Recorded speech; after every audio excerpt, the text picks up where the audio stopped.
সকলকে স্বাগতম জানাচ্ছি মুক্তাগাছার ইতিহাস মিডিয়া ইউটিউব চ্যানেলে। মুক্তাগাছার ইতিহাস মিডিয়া ইউটিউব চ্যানেলে আজকের আয়োজনে থাকছে বাংলাদেশ আওয়ামী লীগের অঙ্গ সংগঠন বাংলাদেশ আওয়ামী যুবলীগ এর যুবলীগ সম্পর্কে। তাহলে চলুন শুরু করি ভিডিওটা। বাংলাদেশ আওয়ামী যুবলীগ বাংলাদেশের প্রথম যুব সংগঠন, যা 1972 সালের 11 নভেম্বর প্রতিষ্ঠিত হয়। সংক্ষেপে যুবলীগ নামের সংগঠনটি বহুল প্রচলিত। এটি বাংলাদেশ আওয়ামী লীগের যুব অঙ্গ সংগঠন। এর প্রতিষ্ঠাতা চেয়ারম্যান ছিলেন শেখ ফজলুল হক মনি, যিনি বঙ্গবন্ধু শেখ মুজিবুর রহমানের ভাগ্নে ছিলেন। 2019 সালের 23 নভেম্বর বাংলাদেশ আওয়ামী যুবলীগের 7ম জাতীয় কংগ্রেসে চেয়ারম্যান পদে শেখ ফজলে শামস পরশ ও সাধারণ সম্পাদক মাইনুল খান নিখিল নির্বাচিত হন। উল্লেখ্য, শেখ ফজলে শামস পরশ যুবলীগ এর প্রতিষ্ঠাতা চেয়ারম্যান শেখ ফজলুল হক মনির সন্তান। 1972 সালের 11 নভেম্বর শেখ ফজলুল হক মনি কর্তৃক বাংলাদেশ আওয়ামী যুবলীগ প্রতিষ্ঠিত হয়। বাংলাদেশ আওয়ামী যুবলীগ 2012 সালে 11 নভেম্বর 40 বছর পূর্তি উদযাপন করেছে। বাংলাদেশের গণতান্ত্রিক আন্দোলনের অন্যতম প্রতীকীতা 90 আন্দোলনের অগ্রণী নায়ক নূর হোসেন ছিলেন যুবলীগের একজন সক্রিয় কর্মী। বিতর্ক: 23 মে 2015 সালে repeat action battalion RAB Noakhali জেলার বেগমগঞ্জ উপজেলার বসন্তের ভাগ গ্রামের এক যুবলীগ কর্মীকে অবৈধ অস্ত্রসহ গ্রেপ্তার করে।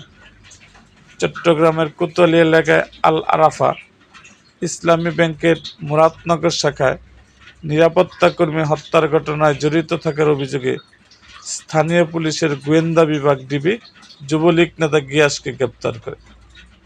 যুবলীগ ও বাংলাদেশ ছাত্রলীগ বরিশাল সিটিতে 10 কোটি টাকার সরকারি টেন্ডার জমা দেওয়া নিয়ে সংঘর্ষে জড়িয়ে পড়ে। এতে প্রায় 1 ডজন লোক আহত হয়, যার মধ্যে একজন সাংবাদিকও ছিল।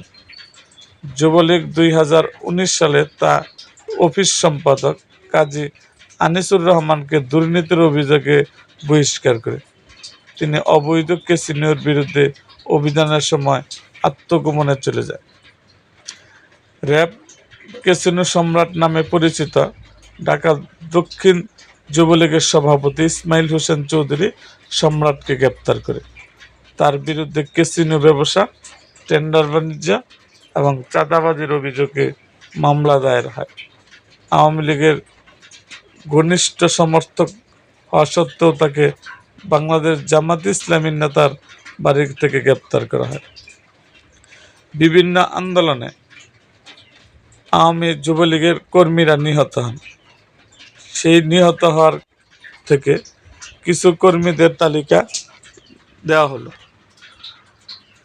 জহিরুদ্দিন 30,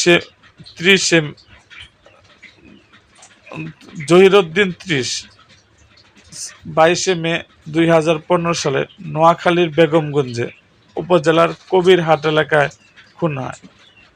আকবর আলী একজন যুবলীগ কর্মী 20 মে 2015 সালে নোয়াখালীর বেগমগঞ্জ উপজেলায় খুন হয়। কামাল উদ্দিন লোহাগাড়া উপজেলার যুবলীগ কর্মী 21 মে 2015 সালে খুন হয়। মোহাম্মদ ইউনুস বয়স 35, আন্ডারচর ইউনিয়ন যুবলীগের সভাপতি 5 মার্চ 2015 সালে বিরোধী দলের সদস্যদের হাতে খুন হন বলে অভিযোগ। মোহাম্মদ মোল্লা আরিফ যুবলীগের 2 নং ওয়ার্ড ইউনিটের যুগ্ম সম্পাদক 9 এপ্রিল 2015 সালে উত্তর কোরআনের জোরপুকুর মাঠে এলাকায় খুন হন। এরকম আরও ভিডিও পেতে এবং রাজনৈতিক অঙ্গনের নানা ঘটনা ও ইতিহাস জানতে আমাদের মুক্তাগাছার ইতিহাস মিডিয়া ইউটিউব চ্যানেলটিকে সাবস্ক্রাইব করুন এবং পাশে থাকা বেল আইকনটি বাজিয়ে দিন।